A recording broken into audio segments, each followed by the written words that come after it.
All right, welcome in everyone. For you, this deep dive is going to take us straight back to Year 5 art class. Oh, wow. But don't worry, no pop quizzes here. Okay, good. This is purely for the fun of it. All right. We're diving into the wonderful world of painting and mixed media. Sounds messy. It does, doesn't it? Remember those days, finger painting, getting covered in glue and glitter? Yeah, Maybe some of us still do that, who knows? maybe. But seriously, we're going beyond the surface this time. We're going to look at those familiar art techniques with fresh eyes, like seeing them for the first time. Like a whole new perspective. Exactly. I like it. So first off, let's talk collage. Our trusty source material, it says collage is all about, cutting, arranging, sticking things to a background. Sounds pretty straightforward. Sounds like something we all did in elementary school. Yeah. But hold on, there's more to it. I mean, you don't just randomly slap things together, do you?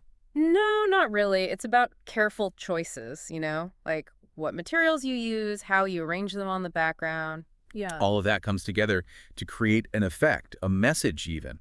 A message. Okay, so it's deeper than just arts and crafts. Oh, Like there's intention behind it. absolutely. Speaking of intention, there's this term photo montage. Have you heard of that? Yeah, photo montage is fascinating. It's basically collage, but instead of using all kinds of materials, you only use photographs. Oh, I see. But the same principles apply. It's about arranging those photos, creating a story, a narrative, just with pictures. So like a visual story, a photo story. Exactly. And it can be super powerful. I bet. Yeah. Okay, so we've got collage, we've got photo montage. Now let's broaden things out a bit. Let's talk mixed media. Okay, so mixed media is where things get really interesting because it's all about breaking the rules, right? Okay. You're not limited to just one material. You can use anything and everything, paint, fabric, found objects, you name it. So it's like a free-for-all. In a way, yes. It's about pushing boundaries, experimenting, and seeing what happens when you combine different elements. I like that, pushing boundaries. Yeah. Now, our source material, it also mentions this thing called monoprinting. Oh, monoprinting. And it says it's a print that can only be made the exact same way, like once. Yeah, that's the cool thing about monoprinting. Each print is unique, one of a kind. It's kind of special, right? Absolutely. It's like capturing a moment in time, Okay, so how does it work?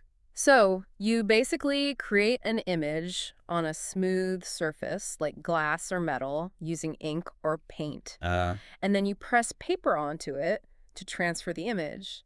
And because of the way it's done, you can only get one good print from it. So each one is an original. Exactly. That's really cool.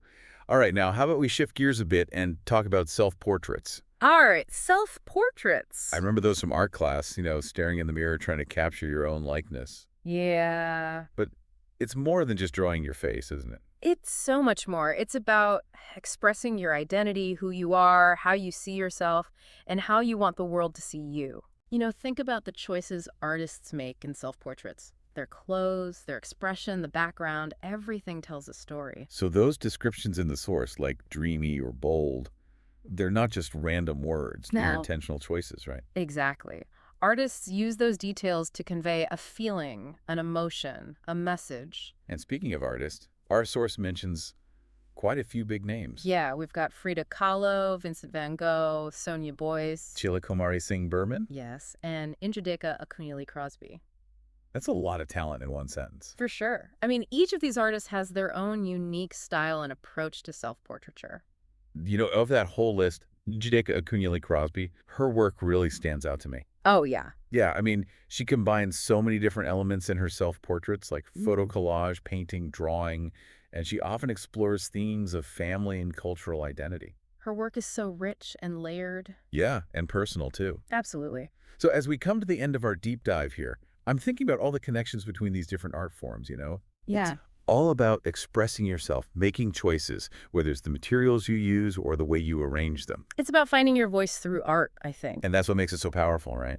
Absolutely. Art has the ability to move us, to challenge us, to make us think differently about the world.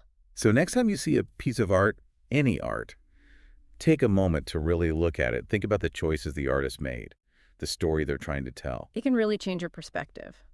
And on that note, I have a final thought for everyone listening. Okay. Imagine, just imagine, you're creating a mixed media self-portrait today. What would you include? What materials would you use? What story would your artwork tell? Think about that. And until our next deep dive, Keep exploring the world of art with those fresh eyes. I love that. Thanks for joining us. It's been a pleasure.